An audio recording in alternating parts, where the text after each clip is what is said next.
You're trespassing. Step away from community property. That's what the HOA Karen told me, while standing on the ranch my family has owned since 1952. I'd just returned from an 18-month Army deployment, dust still on my boots, duffel bag in the back of my pickup. I pull up to the gate of my family's 200-acre ranch, and a spotless white Mercedes is blocking the entrance. She's already on the phone with 911. "Officer, there's a man refusing to leave our property." Sirens started echoing down the valley. I walked toward her holding the original deed my grandfather filed decades before her entire subdivision even existed. She kept smiling, confident, certain I was about to be arrested. She had no idea that one phone call would trigger a legal battle that would destroy everything she'd built. "What would you do if strangers tried to steal your family's ranch? Where are you watching from?" Let me back up and tell you how this whole mess started. Stone Creek Ranch has been in my family for 3 generations. My grandfather, tough old bird named Frank Stone, homesteaded this land back in 1952 with nothing but grit and a handshake deal with the county. 200 acres of prime Texas hill country, rolling pastures, original growth timber, and a natural creek that runs clear and cold year-round. I'm 3rd-generation Army Corps of Engineers trained in infrastructure, water rights, and land surveying. The military taught me precision, documentation, and how to think 3 steps ahead. Skills that were about to come in real handy. The ranch isn't just pretty scenery. We run cattle, host the county fair every summer, and my workshop has pulled more neighbors out of mechanical trouble than I can count. When Mrs. Rodriguez's tractor broke down during harvest, guess who spent his weekend fixing it for free? When the Hendersons needed hay after that drought in 2019, guess whose barn doors stayed open? But 3 years ago, everything started changing. Bradley Whitfield's development company built Meadowbrook Estates, this luxury subdivision right next to our property line. Big houses, manicured lawns, and HOA rules thicker than a phone book. The houses sold fast to city folks wanting that country lifestyle without any actual country responsibilities. Karen Whitfield, Bradley's wife, made herself HOA president before the paint dried on the first house. 45 years old, former pharmaceutical sales rep, drives that white Mercedes like it's a weapon. She's got this way of using words like community standards and property values that makes your skin crawl. The trouble started small. Karen would drive by our fence line taking pictures. Then came the complaints to the county about our unsightly agricultural operations. The smell of fresh hay and leather in the barn mixing with that chemical odor from new construction told the whole story. Old Texas bumping up against suburban entitlement.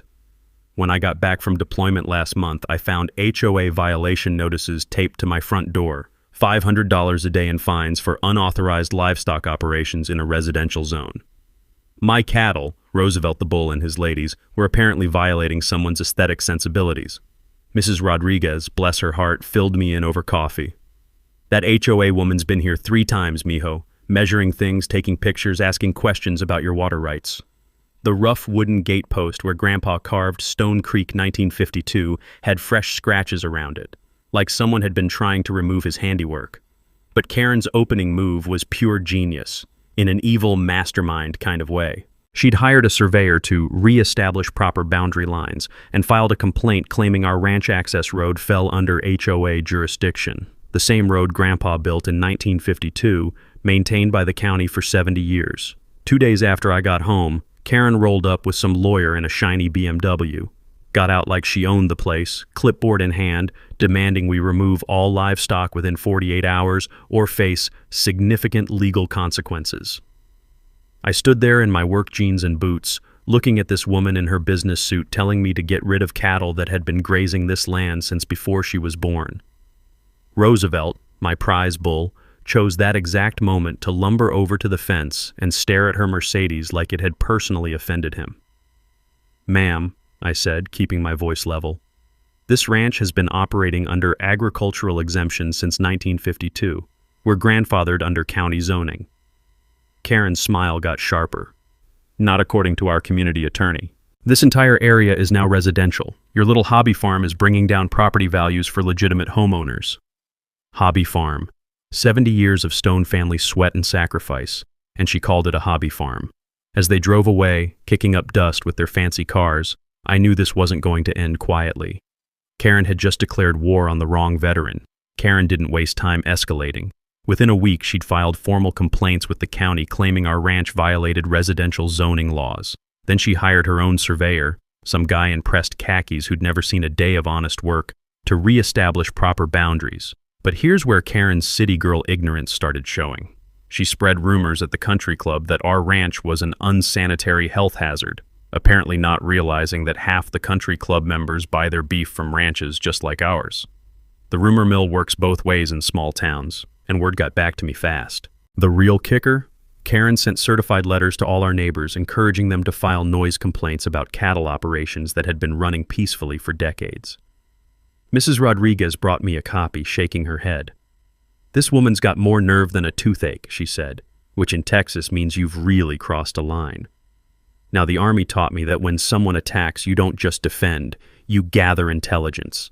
So I spent 3 days at the county courthouse digging through property records like I was searching for IEDs in Iraq. And boy, did I find some buried treasure. Turns out Meadowbrook Estates was built using something called overlay zoning. Sounds fancy, but here's what it really means. The county let Bradley build his subdivision while acknowledging that existing properties kept their original zoning rights. Our ranch maintained its agricultural exemption, grandfathered from 1952. Karen's neighborhood was basically built around us, not over us. But the real bombshell was in the original county planning meeting minutes from 2019. Bradley Whitfield himself argued that keeping the ranch would add rustic charm and authentic character to the community. He literally used our ranch as a selling point to buyers, then sent his wife to harass us out of existence. I called Nolan McCarthy, our family attorney and a guy who's been fighting property battles since before Karen was born. Retired county prosecutor, knows where all the legal bodies are buried. When I showed him the documents, he started grinning like a kid on Christmas morning. "Son," he said, "you've got them dead to rights, but let's do this properly." We ordered a new professional survey using the original 1952 boundary markers. Iron pins Grandpa drove himself, still there after 70 years. The results were beautiful. Not only was our agricultural exemption rock solid, but Karen's precious community entrance with its fancy stone pillars and HOA signs was built 15 feet onto our property. 15 feet of illegal trespass, decorated with their own violation notices. I filed the trespass notice on a Tuesday. By Thursday, Karen showed up with a county inspector demanding an immediate cattle inspection. She had this satisfied look, like she was about to spring some trap. "Ma'am," the inspector said, looking confused as he reviewed our paperwork, "this ranch has been here longer than the county zoning office. Everything's in perfect order." Karen's face went through about 6 different shades of red. "That's impossible. Our attorney said—" "Your attorney was misinformed," the inspector cut her off. "Agricultural exemptions don't expire just because someone builds houses nearby." That's when Karen made her first real mistake. Instead of backing down gracefully, she got personal. "I don't care what some dusty old papers say. I won't have this neighborhood turned into some backwoods cattle operation. I'll make his life miserable until he sells." The inspector actually took a step back. Threatening harassment in front of a county official? That's admitting to a crime. But my favorite part of this whole mess was Roosevelt's reaction to Karen's car horn. Every morning, she'd drive by and honk, trying to spook the cattle, I guess. But Roosevelt, being a bull with opinions, would position himself right at the fence line and just stare at her Mercedes. Not aggressive, just judgmental. The neighbors started bringing coffee to watch the daily staring contest. Mrs. Rodriguez called it better than cable TV. Here's something most people don't know about property law. Agricultural exemptions don't just protect your right to farm, they actually give you special legal standing against harassment. When someone tries to force you off agricultural land using residential zoning rules, they're essentially attempting theft of protected property rights. The takeaway? Never assume new zoning laws override old property rights. Grandfathered protections often trump local ordinances. As Karen drove away that day, spinning her wheels and throwing gravel, I knew she was going to escalate again. The morning mist was rising from the creek, carrying that clean smell of wild mint and fresh water. It reminded me why 3 generations of Stones had fought to keep this place. Karen wanted a war? She was about to get one. Karen's next move proved she'd learned absolutely nothing from round 1. 2 weeks later, the HOA voted to improve community drainage by redirecting our natural creek flow. Their excuse? Ranch runoff was creating mosquito breeding hazards that threatened their children's safety. Pure garbage, but clever garbage. Karen had done her homework on environmental regulations and found a bureaucratic angle to attack us. She hired contractors to dig a diversion channel on HOA property, claiming it was preventive flood control. The sound of heavy machinery digging at dawn told me everything I needed to know about Karen's respect for neighborly courtesy. Diesel fuel mixed with disturbed earth, creating that sharp industrial smell that doesn't belong in ranch country. But Karen wasn't done. She filed a complaint with the state environmental agency claiming our cattle were polluting the waterway. Then came the social media campaign. Ring doorbell footage edited to make our gentle cattle look like rampaging buffalo, posted with captions like, "Protect our children from agricultural runoff." Here's where my Corps of Engineers training came in handy. I know water rights law better than most lawyers, and Karen had just walked into quicksand. That creek has been running through stone property since before Texas was a state. Our homestead deed from 1952 includes something called riparian rights, legal protections for landowners adjacent to waterways. These rights don't disappear when someone builds houses downstream. More importantly, any creek diversion that affects water flow to existing users requires consent from all riparian rights holders. Karen's contractors were literally violating federal environmental law, one shovelful at a time. I spent a weekend documenting the natural watershed using mapping techniques the Army taught me for combat engineering projects. Took water quality samples upstream and downstream of our ranch. Guess what? Our water was cleaner than what was flowing out of the subdivision, where lawn fertilizer and storm drain runoff were the real pollution sources. Then I made some calls. The Texas Water Development Board doesn't mess around with unauthorized creek modifications. When I explained that an HOA was attempting to divert natural water flow without permits, their enforcement division got very interested very quickly. The environmental impact study they required revealed something beautiful. Karen's planned diversion would actually flood 3 houses during spring rains. The engineering was so bad it threatened the very neighborhood she claimed to protect. Now here's a knowledge nugget that saved my ranch. Riparian rights are some of the strongest property protections in American law. They often supersede local zoning because water law predates most municipal regulations. The simple rule: water rights run with the land, not with zoning changes. 3 days after I filed my complaint with the state, Karen received a cease and desist order. $10,000 per day in fines until the diversion was filled in and the creek restored. I was standing in my workshop when she got the news, and I swear I heard her scream from half a mile away. But the real victory came when the state water inspector showed up. Professional guy, been doing environmental assessments for 20 years. He took one look at our operation and started asking about our conservation practices. "You folks are doing everything right," he said, watching our cattle drink from the creek under the shade of 70-year-old oak trees. "This is how sustainable ranching is supposed to work." Roosevelt chose that moment to wade into the shallow water, cooling his massive bulk while dragonflies danced around his horns. Creek stones, worn smooth by decades of natural flow, clicked together under his hooves, a sound my grandfather had heard, that my father had heard, that I'd grown up with. The inspector wrote in his report that our ranch operation actually improved local water quality through natural filtration and erosion control. Meanwhile, the subdivision's storm drainage was introducing fertilizer runoff and road chemicals into the watershed. Karen's environmental complaint backfired so completely that the state recommended our ranch as a model for sustainable water management.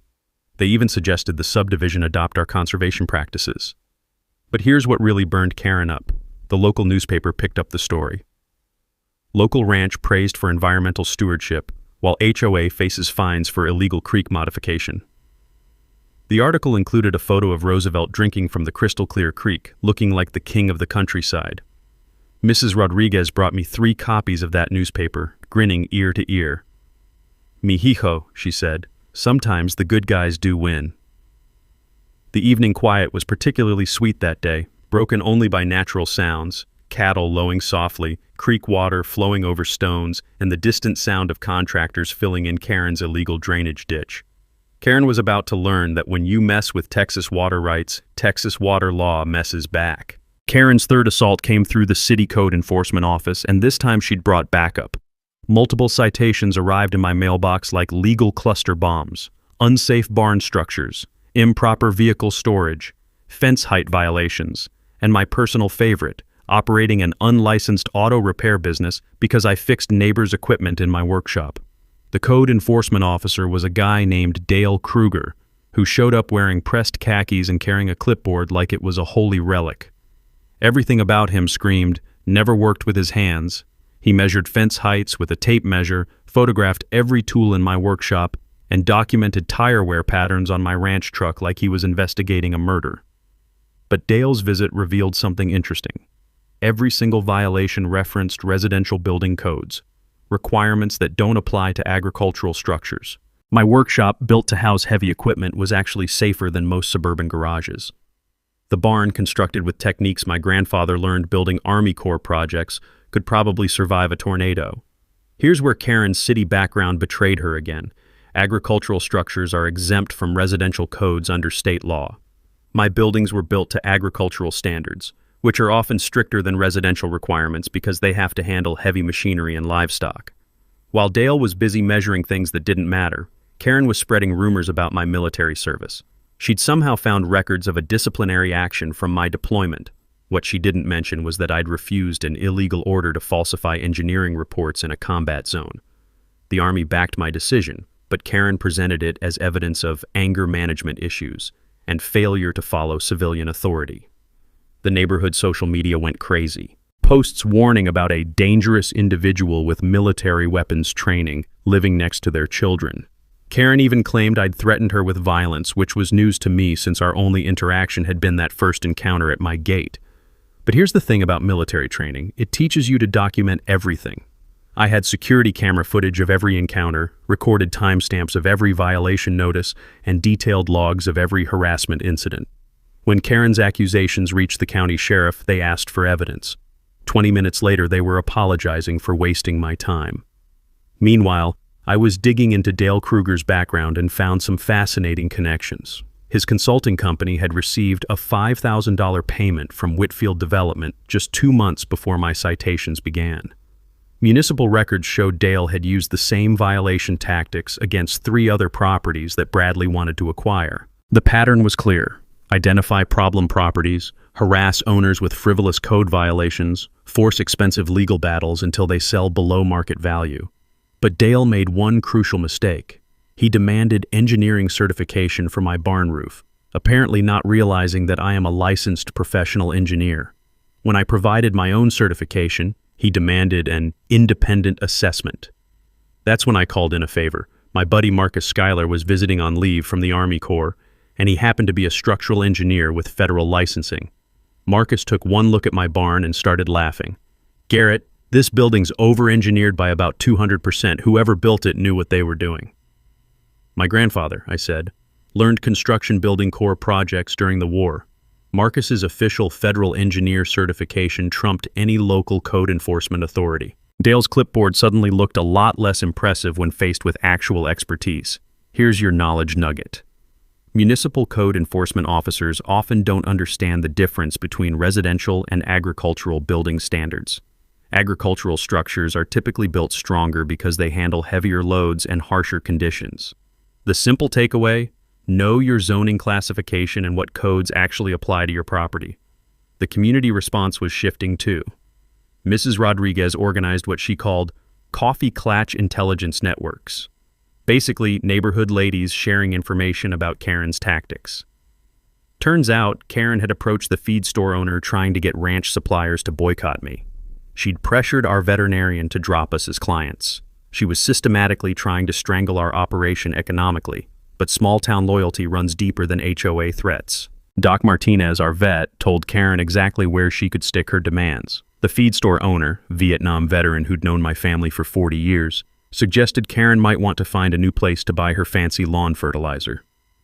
The morning smell of fresh coffee at these neighbor meetings, mixing with the old wood scent of Mrs. Rodriguez's kitchen, reminded me why rural communities stick together. We look after each other because out here, your neighbors aren't just people who live nearby. They're your lifeline when trouble comes calling. Karen was about to learn that attacking one ranch family meant taking on the entire community. 3 weeks into Karen's siege, I decided to dig deeper into our property history. Something wasn't adding up about how a subdivision got built so close to our boundaries without triggering easement disputes. So I drove to the state archives in Austin, requesting every document related to the original Stone homestead. What I found changed everything. Grandpa's 1952 deed included a clause I'd never paid attention to: mineral rights, not just oil and gas, but gravel and stone quarrying rights to the entire property. Texas Hill Country is built on limestone, and quality building stone was valuable even back then. But the real bombshell was in the survey maps. The original Stone Creek Ranch included 25 acres that were never officially transferred to the county.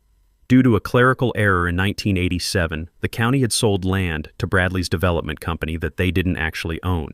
Those missing 25 acres included the current HOA community center, the fancy entrance with its stone pillars, and half the subdivision's main road. Karen's HOA had built their entire common area infrastructure on land that still technically belonged to my family. I sat in that archive reading room surrounded by musty documents and the smell of old paper, trying to process what this meant. The county had sold property without clear title. Bradley's company had purchased land they couldn't legally obtain. And Karen's HOA had invested $800,000 in facilities on property they didn't own. Here's how title law works.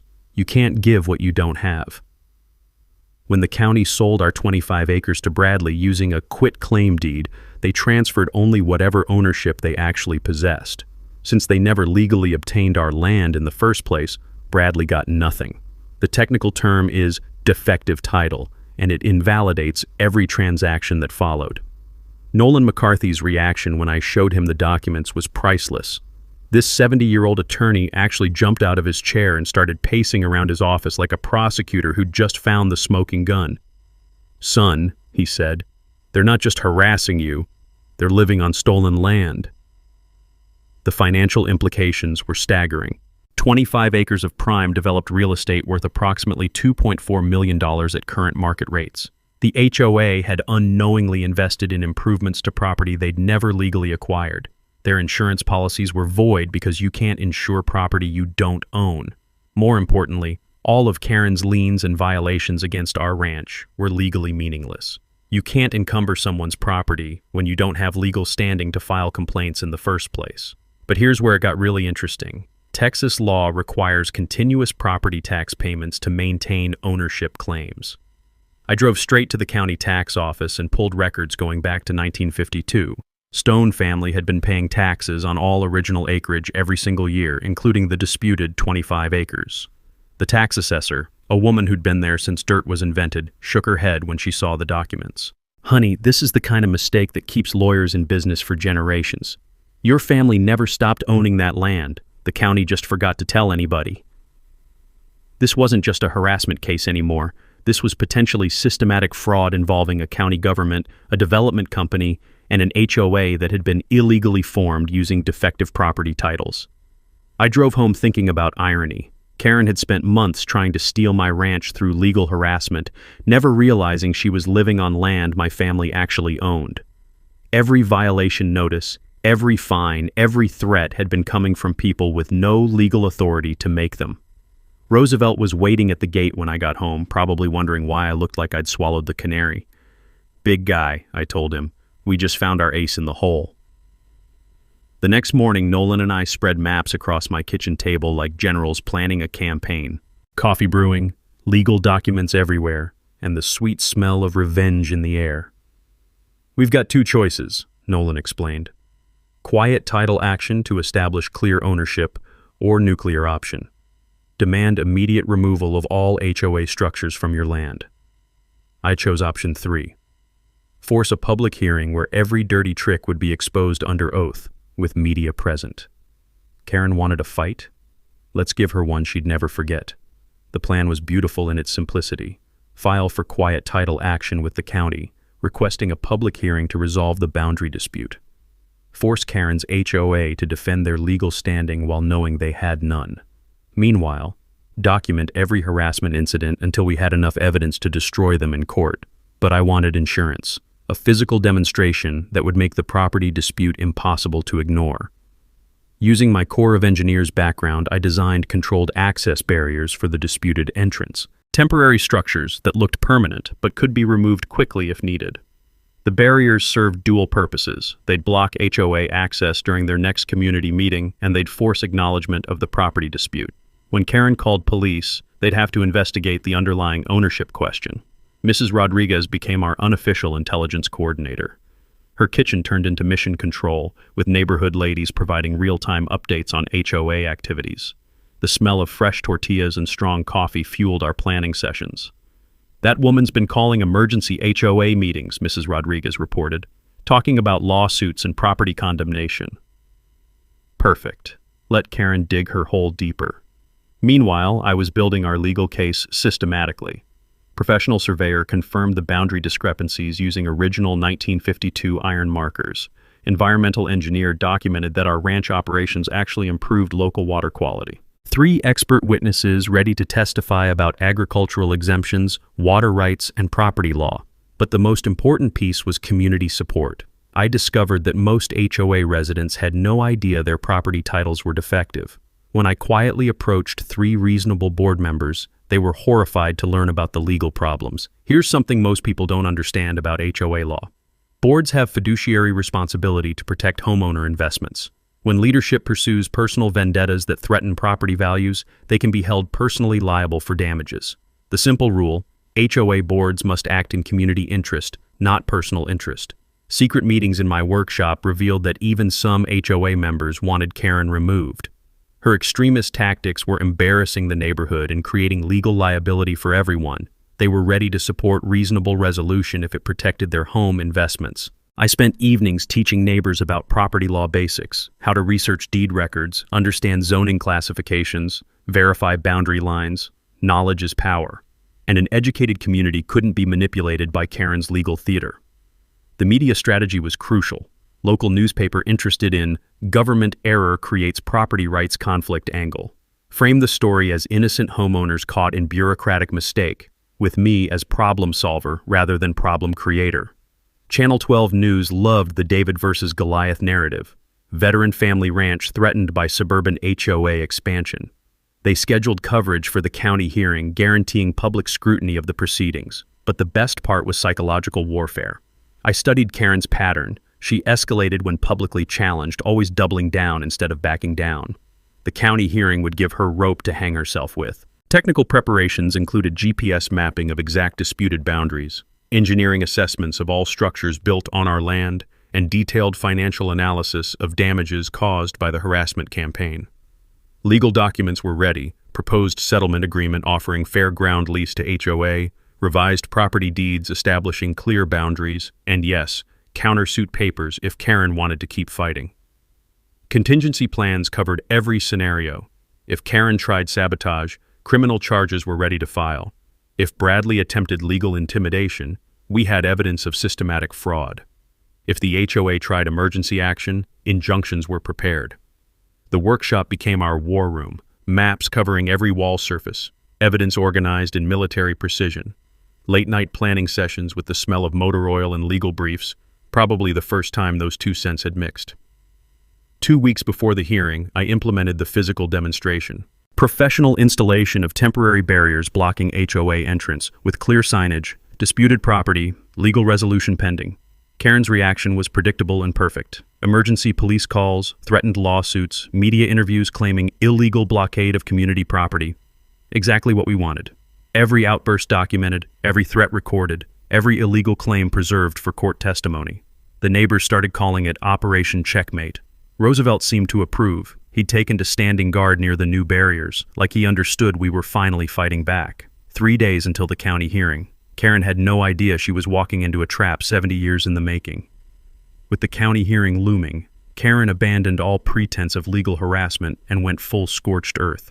Her desperation was showing, and desperate people make stupid mistakes. First came the social media blitz. Karen created fake profiles to flood neighborhood apps with posts about dangerous military extremist threatening community safety. Edited photos made our ranch look like an environmental disaster, cattle appearing malnourished, facilities seeming run down. The problem with fake social media campaigns? Digital forensics can trace everything. Same IP address, similar writing patterns, identical posting schedules. Karen might have been good at pharmaceutical sales, but she was terrible at cybercrime. Then she targeted our business relationships. Karen pressured the feed store to stop selling us supplies, claiming we were operating illegally and threatening to sue anyone who supported criminal activity. She convinced our veterinarian's office manager to cancel our service contracts, lying about court orders that didn't exist. But small-town loyalty runs deeper than suburban threats. Doc Martinez called me personally. "Garrett, some crazy woman's trying to tell me how to run my practice. Your cattle are the healthiest in the county, and she can take her threats somewhere else." The feed store owner, Vietnam veteran Charlie Rodriguez, Mrs. Rodriguez's husband, had an even better response. He posted Karen's demands on the store bulletin board under a sign reading, "Local busybodies for entertainment purposes only." Karen's economic warfare backfired spectacularly, turning local business owners against her HOA. But her dirtiest trick was the restraining order.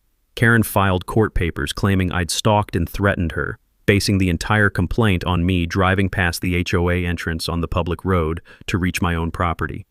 The hearing was scheduled for the day before our county property hearing, clearly intended to get me arrested and force me to miss the crucial legal deadline. Karen's testimony was a masterpiece of creative fiction. She claimed to feel terrorized by normal ranch operations visible from her property. She described cattle sounds as aggressive animal noises designed to intimidate. She even claimed my workshop activities constituted weapons preparation by unstable veteran. The judge was skeptical but granted a temporary restraining order pending investigation. For 72 hours, I was legally prohibited from approaching HOA property, including the disputed entrance where our cattle normally crossed. Pure genius, actually. Karen had created a legal trap, either violate the restraining order or abandon normal ranch operations, both scenarios making me look like the problem. But here's where military training pays off. I hired professional cattle contractors to handle the movement, staying clear of the restricted area while documenting that cattle movement predates the subdivision by 70 years. County Animal Control observed the entire operation, verifying safe procedures and proper handling. The veterinarian provided written certification of animal health and welfare, everything documented, everything professional, everything legal. Karen's sabotage attempts escalated to physical harassment. HOA contractors accidentally damaged our fence during utility work. Anonymous individuals photographed ranch facilities at night, triggering motion sensor lights. Someone filed false animal cruelty complaints trying to get our livestock confiscated. Security cameras caught everything. Motion sensors recorded exact times. Digital evidence preserved in multiple locations, backed up off-site, chain of custody maintained like evidence in a criminal investigation. The most ridiculous incident involved Karen trying to get our ranch water supply condemned by the health department. She claimed agricultural runoff was contaminating groundwater, demanding immediate testing and possible closure. Health inspectors showed up with state-of-the-art testing equipment, took samples from our well, the creek, and surrounding properties. Results? Our water was cleaner than city municipal supply. The only contamination detected came from subdivision storm drains carrying lawn chemicals. Another Karen plan, another spectacular backfire. But the psychological pressure was real. Daily harassment, constant legal threats, community tension thick enough to cut with a knife. The smell of diesel exhaust from surveillance vehicles, mixed with the natural ranch scents, creating an atmosphere of siege. Mrs. Rodriguez organized neighborhood support, bringing coffee and solidarity during the worst of it. "Mi hijo," she said, "bullies count on wearing you down, but we're not going anywhere." The breaking point came when Karen hired a private investigator to dig into my military service and personal finances. The PI violated privacy laws accessing protected records, giving us grounds for criminal charges against both him and Karen. But here's what Karen didn't understand about veterans. We've faced real enemies, real danger, real consequences. Her suburban psychological warfare was amateur hour compared to actual combat stress. 3 days before the county hearing, Karen made her final desperate move. She organized a community safety rally at the disputed entrance, inviting local media to witness her courageous stand against military extremism. Perfect. Let her dig the hole even deeper. The evening quiet felt different now. Not peaceful, but pregnant with approaching storm. Roosevelt sensed the tension, staying closer to the house, protective instincts alert. Tomorrow would bring the final confrontation. Karen's desperation reached nuclear levels with her emergency community safety meeting scheduled for the morning of our county hearing. She'd invited Channel 12 News, claiming to expose government cover-up of environmental hazards and veteran extremism. The setup was pure theater. HOA Community Center packed with suburban residents, concerned parent talking points printed on official letterhead, and Karen positioned at a podium like she was running for office. Our children's safety is being threatened by illegal agricultural operations and an unstable individual with military weapons training, she announced to the cameras. The edited Ring doorbell footage played on a big screen. Our gentle cattle transformed into menacing beasts through creative editing. But Karen's performance had a problem. Half her audience knew it was garbage. The reasonable HOA board members sat in the back, arms crossed, clearly uncomfortable with the extremist rhetoric. Meanwhile, Bradley was implementing his own escape plan. My financial sources revealed Whitfield Development had quietly filed bankruptcy, attempting to shield personal assets from the coming fraud investigation. He was preparing to throw Karen under the bus if the legal situation became untenable. The restraining order created Karen's perfect trap. With me legally prohibited from approaching HOA property, she scheduled the media event precisely when our cattle needed to cross near the disputed entrance for their normal pasture rotation. Her plan: claim the cattle movement violated the restraining order, demand my immediate arrest, and force me to miss the county hearing from jail. Brilliant strategy if you ignore the fact that I'd anticipated exactly this move. The professional cattle contractor I'd hired was a retired Marine named Jake Morrison, who understood precision operations under hostile conditions. Jake moved our cattle using a route that stayed precisely outside the restricted zone, GPS verified to the foot. But Karen wasn't satisfied with legal victories. She wanted dramatic confrontation for the cameras. Despite the restraining order, Karen drove her Mercedes to the boundary of the disputed area during the cattle movement. When Jake politely asked her to move her vehicle for safety reasons, she immediately called 911, claiming assault by military extremist associates. The arriving police officer was Tom Bradley, no relation to the developer, a veteran himself who'd known my family for years. One look at the scene, professional cattle handling, clearly marked boundaries, and Karen screaming about coordination between dangerous veterans, told him everything.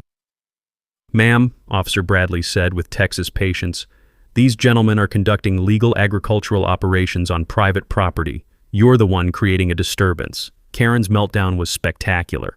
She demanded Tom arrest Jake for criminal conspiracy, accused me of using military connections to corrupt local police, and threatened to expose the conspiracy to federal authorities. All on camera, all recorded, all perfect evidence for tomorrow's hearing. The state environmental report arrived that afternoon like a gift from heaven.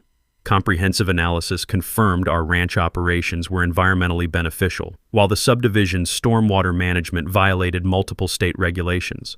The report recommended our ranch as a model for sustainable land use, while requiring the HOA to implement expensive upgrades to their drainage systems. But the final nail in Karen's coffin was her own social media activity. Screenshots revealed private messages where she admitted the harassment campaign was about protecting property values and removing undesirable elements.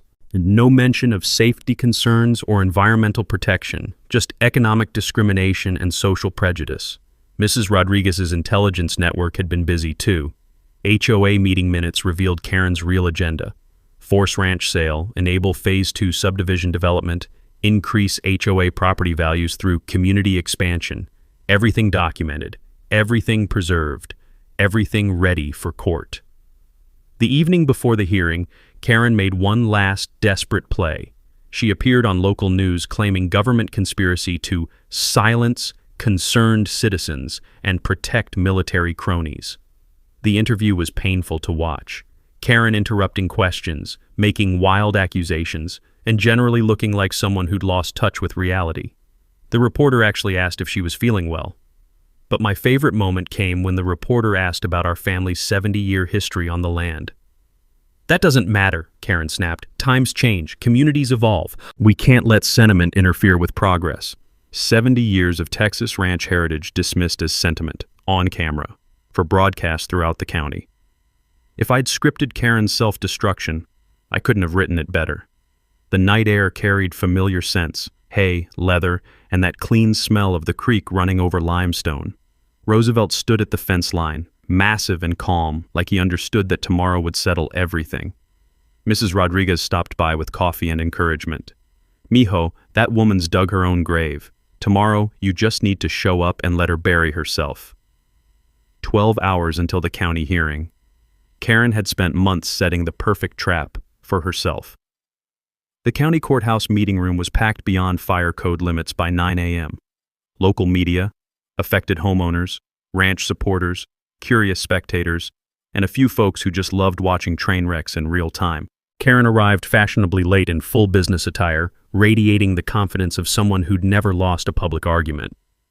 She'd brought backup, 3 HOA board members, her lawyer, and Bradley lurking in the back row like he didn't want to be associated with the proceedings. County Commissioner Sarah Walsh called for order, clearly nervous about the media attention. We're here to resolve a property boundary dispute between Stone Creek Ranch and Meadowbrook Estates HOA. This is a legal proceeding, not a public forum for personal grievances. Nolan McCarthy stood to present our case, every inch the experienced prosecutor. Commissioners, we're here because of a 70-year-old clerical error that's resulted in systematic harassment of a Texas ranch family. The documentary evidence was devastating. Original 1952 deed with mineral rights, continuous tax payments on disputed acreage, survey maps showing HOA built on ranch property. Every document professionally mounted, clearly labeled, impossible to dismiss. But the smoking gun was the 1987 county transfer record. The missing 25 acres that were never legally conveyed to Bradley's development company. The county sold what it didn't own, Nolan explained. The developer bought what couldn't be legally obtained. The HOA built facilities on land they never acquired. Karen's lawyer, sweating in his expensive suit, tried damage control. These are technical issues that can be resolved through proper legal channels. Our immediate concern is public safety and community welfare. Wrong approach in Texas, where property rights are sacred. Commissioner Walsh reviewed the original surveys with obvious concern. Mr. McCarthy, are you claiming the HOA is essentially squatting on private property? That's exactly what I'm claiming, Nolan replied. And we have evidence of systematic harassment attempting to force an illegal land acquisition. That's when Karen made her fatal mistake. Unable to stay silent while her position collapsed, she interrupted the proceedings. This is ridiculous, she shouted, rising from her seat. We're not going to let some backwards rancher destroy our community with his livestock operations and military intimidation. Commissioner Walsh gavelled for order. Ma'am, you'll have your opportunity to speak. But Karen was beyond reason. These commissioners are obviously biased toward their military cronies. This whole proceeding is a sham to protect agricultural interests against legitimate residential development. The courtroom went dead silent. Accusing elected officials of corruption in a public hearing, that's political suicide in rural Texas. Ma'am, Commissioner Walsh said with ice-cold calm, you need to sit down immediately. Karen doubled down. I demand federal investigation of this conspiracy. Local government, military connections, and agricultural lobbying, it's all connected. Security moved toward her, but Karen wasn't finished destroying herself. We represent progress, modern communities, not some dusty ranch operation that belongs in a museum.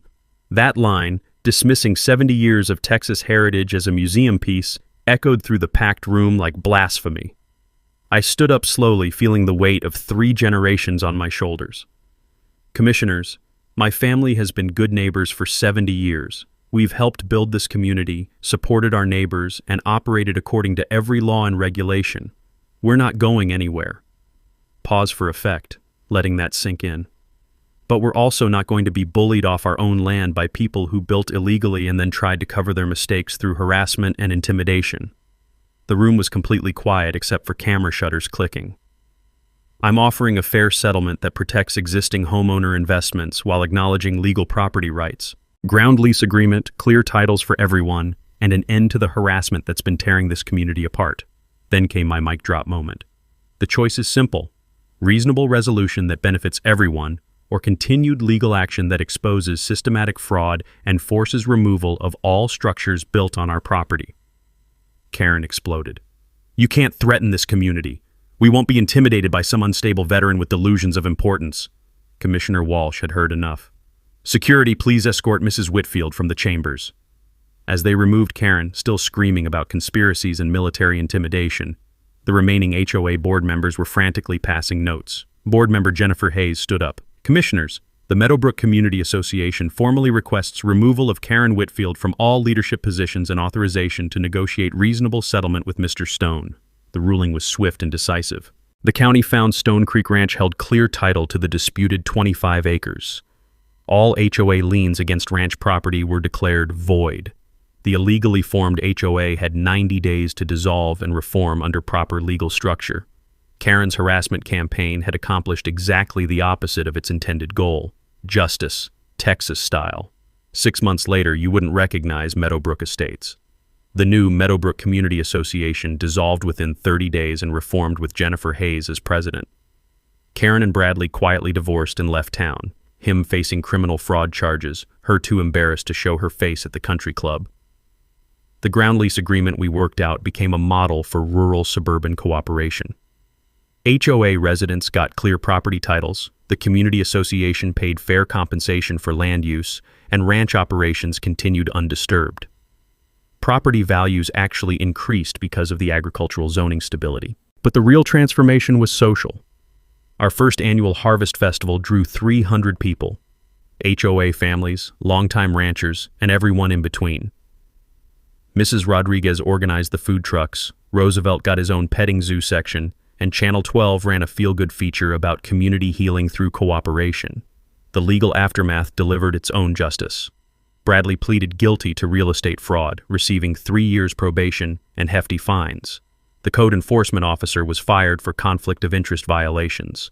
3 other families recovered their stolen land through similar legal actions. Karen, last I heard she was working retail in a strip mall outside San Antonio. Apparently, small-town politics weren't as easy to manipulate as pharmaceutical sales territories.